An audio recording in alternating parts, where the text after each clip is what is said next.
Hello, it's LaShawn with Rooted and Reckless, and today we are going to pot up the 14 corms that have all sprouted in perlite into their own individual containers, and we're going to just have a conversation about doing it. But what I want to tell you is that I'm extremely excited about how quickly all these corms, first of all, that all the corms ended up growing roots, and many of them have already started pushing out a growth, and how fast they have done it. I mean, these things look really, really good. I mean, look at this. Look at these roots. Look at this. And I'm going to put the time frame up in the box so you can see exactly. And I don't even have to rinse these. I mean, look at that. This is much smaller, but I don't even have to rinse them because for the most part, oh my goodness, look at this one. I mean, look how long these roots are. Oh my goodness, this one's pretty long. Or maybe not. But look at that. They are all looking really, really good. I'm just shocked in such a little bit of time how much roots they have. People often think that growing alocasia from corms takes months. But watch this. Just 12 days ago, I placed 14 corms into nothing more than moist perlite inside a closed container in my greenhouse cabinet. 7 days later, every single corm had started rooting. By day 12, most had established root systems, and several were already pushing out new leaves. Today, I'm transplanting each one into its own self-watering pot so we can see how they continue to grow. So we're going to put this back. We'll put this back. But in the meantime, we are going to pot up the rest of these. So I've got these pots. These are self-watering pots with a dome. And the dome has a little slidable mechanism at the top. So we're going to be adding that. And we'll be putting it inside of this container. We're going to put our wick in. Because once we close these, my hope is that we don't have to open them for a couple of weeks. Okay, here we go. So we got the wick in. And we're going to transfer this Fluval Stratum into this container. And this will fit in here. Just like that. And you can see the string touches the bottom, so that'll be good.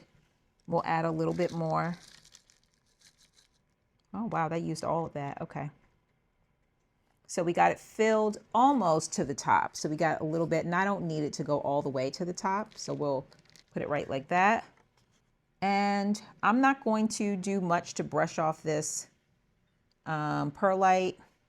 I'm literally going to just stick it right in the top just like that. And I'm going to take a little bit more Fluval Stratum and pour it onto the top to cover the roots.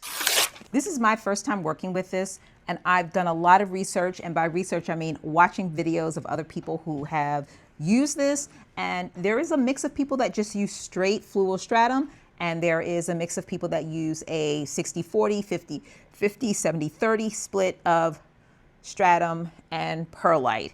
So based on my own circumstances, I'm going to see which one is going to work best for how I deal with corms. So I'm covering the roots for the most part, but not covering the entire corm because, again, I don't want it to rot. And my understanding is that the Fluval Stratum retains water a lot more than probably the mix. These are going to be in my greenhouse. So I'm going to show you in a second how I've put this in here. So if you can see that, it's like the roots are covered, the corm is exposed, and then of course the green plant is exposed. I'm going to use this spray to kind of moisten this top. And then I'm going to fill the bottom container as well.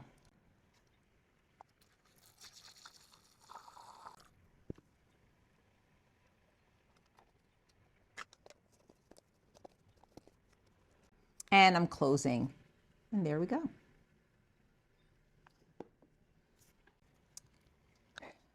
Now we're going to do another one, and this one we're going to do a mix. As I'm potting these up, there's something important to understand about Alocasia corms. A lot of people think growing corms always takes weeks or even months before anything happens. And while that certainly can happen, it's not always the case. These corms are only 12 days old. Every single one developed roots in just 7 days, and by day 12, most already had established root systems with several pushing out their very first leaves. So, why do some corms grow faster than others? The biggest factor is the amount of stored energy inside the corm itself. Think of a corm like a rechargeable battery. Everything needed to produce those first roots and leaves is already stored inside.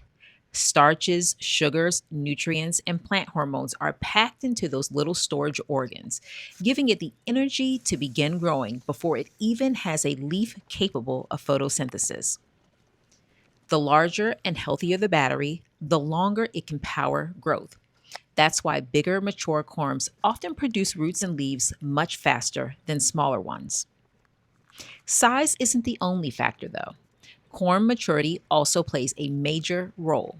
Two corms from the same mother plant can grow at completely different speeds because they developed under different conditions and stored different amounts of energy before they were harvested. Environmental conditions matter too. Warm temperatures, high humidity, adequate oxygen around the roots, and consistently moist media all help the corm use those stored reserves more efficiently. In my case, these were kept in moist perlite inside a closed container in my greenhouse cabinet, creating an ideal environment for rapid development. To help reduce transplant stress, I'm adding just 1 or 2 drops of rooting solution to each reservoir. At this stage, I'm not trying to force faster growth. The goal is simply to encourage continued root development as each corm settles into its new home. Now, let's jump ahead to day 30 and see how these little corms responded after just a few more weeks of growth.